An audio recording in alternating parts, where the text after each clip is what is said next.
à tous, bienvenue au flash de 10h sur la télévision du Burkina. Bientôt la fin du calvaire des populations de l'arrondissement numéro 9 de la ville de Ouagadougou.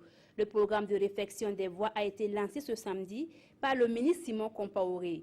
Environ 80 millions de francs CFA sont mobilisés pour les travaux de réfection qui concernent 4 secteurs de la dite commune. Financés avec le soutien de l'entreprise Canazoé et Frères, les travaux vont durer 2 semaines.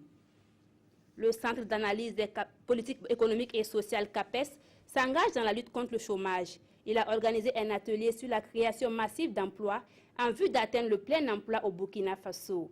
L'objectif visé est de jeter les bases d'une réflexion approfondie sur la création massive d'emplois en réponse aux attentes de la jeunesse. Et pour cela, le CAPES se base sur l'expérience du Japon et du Canada.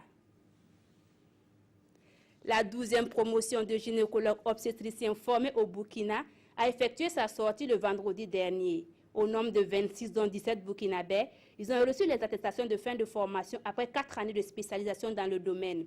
Ces nouveaux gynécologues se disent prêts à travailler pour l'amélioration de la santé de la mère et de l'enfant. La première édition de la Nuit des trophées de l'eau et de l'assainissement a tenu toutes ses promesses le vendredi dernier. Des personnes physiques et morales qui œuvrent dans le secteur de l'eau et de l'assainissement ont été récompensées.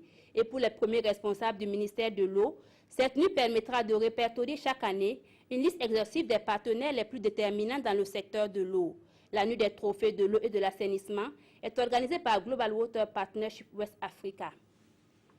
Yaya Jammeh assure qu'il ne quittera pas son pays. Il se dit prêt à travailler avec son successeur à la tête de la Gambie. La scène était inimaginable il y a quelques jours encore. Yaya Jammeh tout sourire au téléphone avec Adama Barrow, son adversaire à la présidentielle. Après 22 ans de règne, Yaya Jammeh s'en va par les urnes et non par les armes comme il est arrivé au pouvoir.